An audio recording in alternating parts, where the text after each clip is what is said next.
జగిత్యాల జిల్లా మెట్పల్లి బీజేపీ పట్టణ శాఖ ఆధ్వర్యంలో పాత బస్టాండ్ వద్ద సీఎం రేవంత్ రెడ్డి దిష్టిబొమ్మ దహనం చేశారు.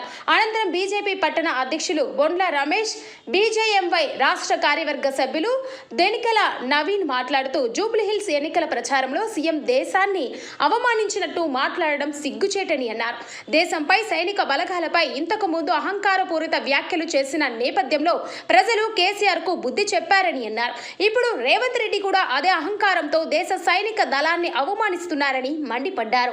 తెలంగాణ ప్రజలే రేవంత్ రెడ్డికి సరైన బుద్ధి చెప్తారని స్పష్టం చేశారు.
ఈరోజు భారతీయ జనతా పార్టీ ఆధ్వర్యంలో సీఎం రేవంత్ రెడ్డి దిష్టిబొమ్మ మెట్పల్లి పట్టణంలో దహనం చేయడం జరిగింది. నిన్న జూబ్లీహిల్స్ ఎన్నికల్లో భారతదేశాన్ని కించపరిచిగా మాట్లాడిన రేవంత్ రెడ్డి దేశంలో ఉండే అర్హతకు లేదు, పాకిస్తాన్పై యుద్ధం చేయడం సాధ్యం కాదంటే ఆపరేషన్ సింధూర్ ఉండేవా?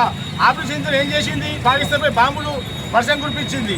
నువ్వు అసలు భారతదేశంలో తెలంగాణ ఉన్నావా లేకుంటే పాకిస్తాన్ బార్డర్ ఉన్నావా? ఇప్పటికైనా ఈ మాటను వెనుక తీసుకొని క్షమాపణ చెప్పాలని డిమాండ్ చేయడం జరుగుతుంది.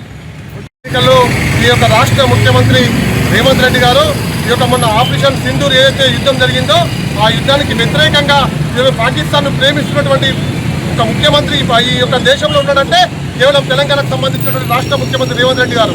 ఇవాళ మనం చూసినాం ఆపరేషన్ సింధూర్లో అనేక మంది మహిళలు నువ్వు హిందూ అంటే కాల్చేటువంటి దుర్ఘటన ఇవాళ దేశంలో జరిగితే ఈ యొక్క రాష్ట్రానికి సంబంధించినటువంటి ముఖ్యమంత్రి ఇవాళ ఈ యొక్క పాకిస్తాన్ను మీరు పోయి బాంబులు వేయాలని చెప్పి ఈరోజు నిన్న ఉప ఎన్నికల్లో ఒక ఓటు బ్యాంకు రాజకీయాల కోసం మజ్లిస్ పార్టీ ఎంఐఎం యొక్క ఓట్లు పొందడం కోసం, ముస్లింల ఓట్లు పొందడం కోసం, వాళ్ళ యొక్క గృహ రాజకీయవాదులకు మెప్పు పొందడం కోసం ఇవాళ నిన్న ఎన్నికల్లో ప్రచారం చేసినటువంటి ఈ యొక్క రాష్ట్ర ముఖ్యమంత్రి ఇవాళ సిగ్గుండాలని చెప్పి భారతీయ జనతా పార్టీ హెచ్చరిస్తూ ఉన్నది.